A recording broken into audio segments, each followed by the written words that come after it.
بہت پرانے زمانے کی بات ہے۔ ایک ہرے بھرے میدان میں ایک چونٹی اور ایک ٹڈا رہتے تھے۔ چونٹیاں روز صبح سویرے جاگتی اور پورا دن محنت سے کام کرتی۔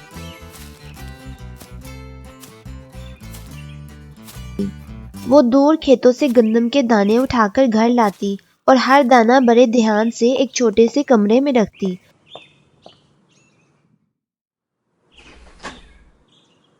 اور پھر فوراً سے نیا دانہ لینے چلے جاتی۔ وہ سارا دن بنا تھکے بنا رکے بس کام ہی کرتی رہتی۔ ان کا نظام بہت ترتیب اور محنت والا تھا۔ دوسری طرف وہ ٹڈا سارا دن دھوپ میں بیٹھا رہتا، گانے گاتا اور مزے سے زندگی گزار رہا تھا۔ نہ اسے مستقبل کی فکر تھی اور نہ کسی بات کی پرواہ، بس خوشی اور آرام میں وقت گزارتا تھا۔ اوپر سے جب بھی وہ چونٹیوں کو کام کرتے ہوئے دیکھتا تو کبھی ترس کھاتا تو کبھی ان پر ہنستا۔ وقت گزرتا رہا۔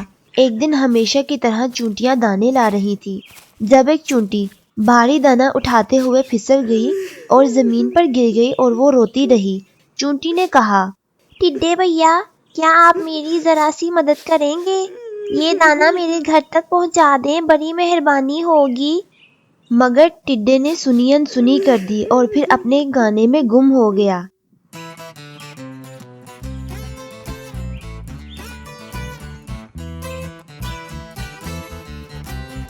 چونٹی نے ہمت کی، خود ہی دانہ اٹھایا اور چپ چاپ اپنے راستے پر چل پڑی۔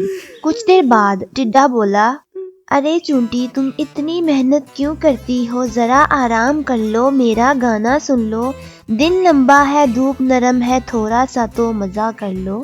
چونٹی نے بغیر کچھ کہے سر جھٹک دیا اور واپس کھیت کی طرف چل پڑی۔ ٹڈا ہنسنے لگا اور بولا، تم تو بڑی بے وقوف ہو، آؤ میرے ساتھ ناچو گاؤ اور گرمی کے دنوں کا لطف لو۔ چونٹی نے سکون سے جواب دیا، میں تو برسات کے دنوں کے لیے کھانا جمع کر رہی ہوں، تمہیں بھی کچھ تیاری کر لینی چاہیے، بعد میں ہمارے گھر کھانا لینے نہیں آنا۔ ٹڈا مسکرا کر بولا، اتنی جلدی فکر کیوں کرنی ہے، ابھی تو بہت سا کھانا بھی ہے اور بہت وقت بھی پڑا ہے۔ لیکن چونٹی کو پتا تھا کہ محنت ہی آگے کام آئے گی۔ وہ خاموشی سے کام کرتی رہی۔ وقت گزرتا رہا، پورا موسم ٹڈا ناچتے گانے اور کھیلنے میں گزار چکا تھا۔ اسے لگا کہ یہ خوشگوار دن کبھی ختم ہی نہیں ہوں گے، مگر جلد ہی گرمی ختم ہو گئی، بادل چھا گئے، برسات شروع ہو گئی۔ اس کے بعد سردیاں آ گئی۔ اب سورج بھی کم نکلتا تھا، دن چھوٹے، راتیں لمبی، ٹھنڈی اور اندھیری تھی۔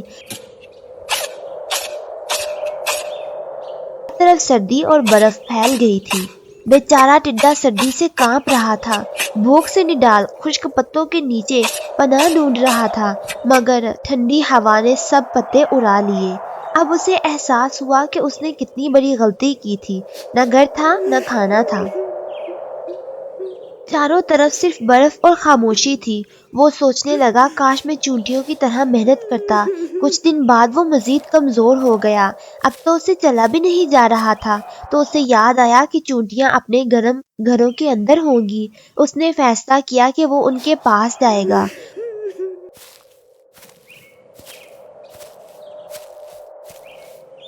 وہ کسی طرح چونٹی کے دروازے تک پہنچا، دستک دی اور بولا، السلام علیکم چونٹی بہن، میں تمہارے لیے گانا گانے آیا ہوں، مگر اس کے لیے ذرا سی گرمی اور تھوڑا سا کھانا چاہیے۔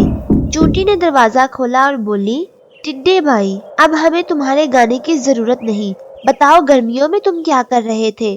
ٹڈا شرمندہ ہو کر بولا، میں بس گانے میں مصروف رہا اور پتہ ہی نہیں چلا کہ موسم کب بدل گیا۔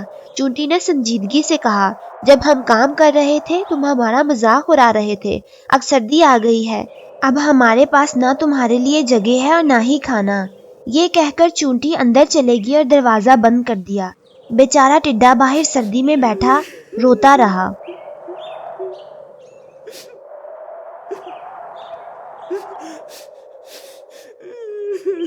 سبق: جو وقت پر محنت کرتا ہے وہی مشکل دنوں میں آرام سے جیتا ہے۔ Thanks for watching. Don't forget to like, share and subscribe my channel. Bye bye.